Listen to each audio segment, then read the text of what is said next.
Applying for a U.S. visa to work with Kennesaw State University students, Senegalese choreographer Kaolack received yet another reminder about the relevance of his work. Kaolack, whose artistic name is derived from the town of his birth north of the Gambia, was delayed in getting here, forcing the first of his interactive sessions with the KSU Dance Company to take place via Zoom.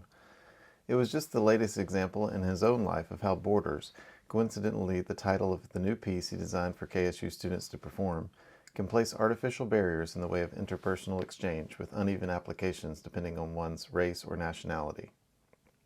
And for me to just come to the US, it was a bit challenging. American people can go everywhere, but no one can come like this. You know, well, unfortunately, but we did it. So for me, it was very important to say, to extend the people narrow vision about what they know about the world, or the white way of seeing the black African body, or trying to read the black African body. So to just extend the vision, just like we don't all have the privilege or the luxury or the class to do whatever we want to do, say whatever we want to say. Some people are very boxing, and I'm trying to just break all those boxes and stereotype and kick ass. Borders is a new work created for Sage, a contemporary showcase from the Department of Dance at KSU's College of the Arts, set to take place on the evenings of November 10th and 11th. The theme goes beyond the physical boundaries that separate people internationally, says Assistant Professor Dasha Chapman, who plumbed her network to recruit Kaolack for a 2-week residency.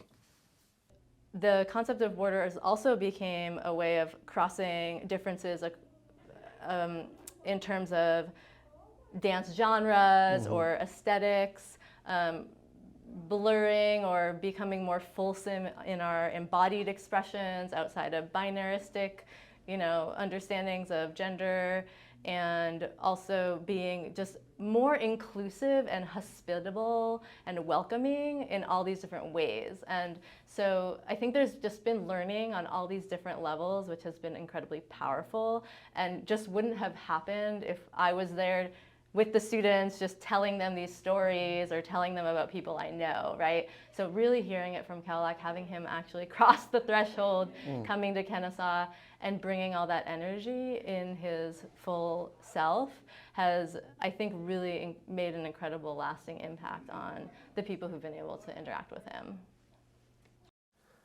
African dance, she says, is a genre that is rarely interrogated despite its deep impact on the United States, first imported via slavery and more recently adopted in epic-defining beats and movements. Our U.S. popular culture is completely steeped in African dance and music traditions. I think our public awareness of that is very low. So that has been part of my mission as an educator, to really bring forward the histories of African and African diaspora artistry as they've informed pop culture, pop music, dance, all the things we see circulating on social media, the way we talk and interact with one another when we think it's cool. All of that is drawn from African aesthetics. And in terms of our curricula at the higher education level, we are still behind in recognizing the artistry of African-based forms and African artists, living artists. KSU Global Education's Year of initiative, now in its 39th year, paved the way for Kaolack's arrival.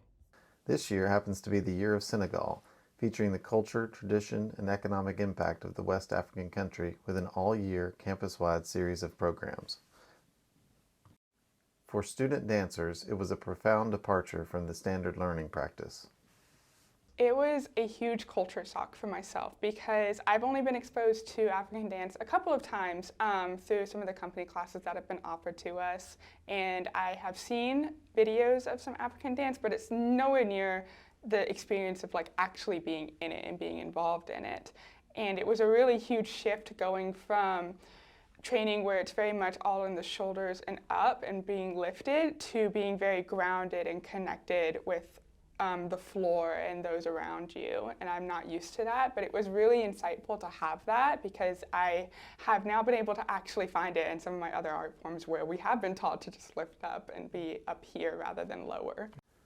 Kaolack's focus on legacy and ancestry, emphasizing the role of the all-too-ignored black woman in history and society, as exemplified by the grandmother who raised him, also hit home with the students, helping them come together and build family in their troupe, transcending their own diverse heritages. This is actually my first time working with a guest artist. Besides the other performers I've been in company, we really got to work with him as not only as a choreographer, but as a person, learning his background, learning how he cherished family so much. How does he able to come here, representing his identity and representing his culture, and being an international choreographer at the least is just a worldwide. It's just profound and very astounding to work with him. Born Pape Ibrahima Ndiaye, Kaolack says he is a product of the blurring of lines, with a city boy father from colonial French West Africa, who married a girl from the small rural town of Kaolack in what he calls Senegambia, a portmanteau of the two African countries where he grew up. He has also experienced the hard lines of identity up close, facing racism in certain settings and being detained over passport issues in Morocco. To come here to become a choreographer is also a way of being an activist, a child of Sheikh Anta Diop. So we shouldn't forget about that, because what we're doing is not just to entertain. As I said, I'm here to open the narrow vision of the white and European or American-centric that has a little bit, or want to have a little bit knowledge of what's going on in the continent. And I'm here just to say, no, it's not how it goes. There's more beyond. It's Sankofa. Sankofa means to go back in the past. I'm here to bring the past in your face. For the students, getting a window on Kaolack's experience was transformative. The fact of Kaolack coming to America, the whole process of that, and him being late just because of the government and visas and applications and all that. So that added just a drop of reality before we even started. That really gave us something to build off of, and then especially with just the state that the world is in right now, I think it's really opened our eyes. Marcia Barsky, chair of the Department of Dance, jumped at the chance to support Dr. Chapman's ambition to bring in Kaolack through the Year of Senegal. The overarching performance will also feature the work of KSU choreographers hailing from India, Switzerland, and the United States. We have over 50 students involved in the KSU Dance Company this semester, and Kaolack's work is one of 4 that will be presented on as part of our concert, which is entitled Sage.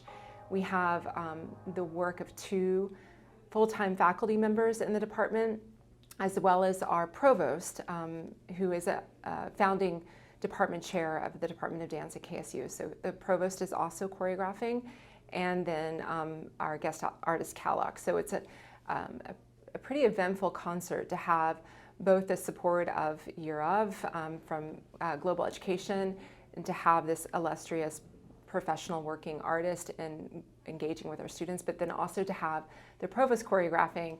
So it's a special performance that I'm really looking forward to sharing it with Atlanta and Kennesaw.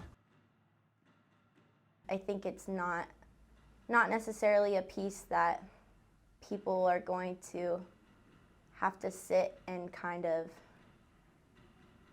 pick at their brain about. I don't think they're going to have to sit there and be like, oh, I don't know what that was about. I think it's just really about being in it and being in the experience of watching it, and blurring the lines between the audience and the participants of the dance, and really just feeling like it's all one communal experience.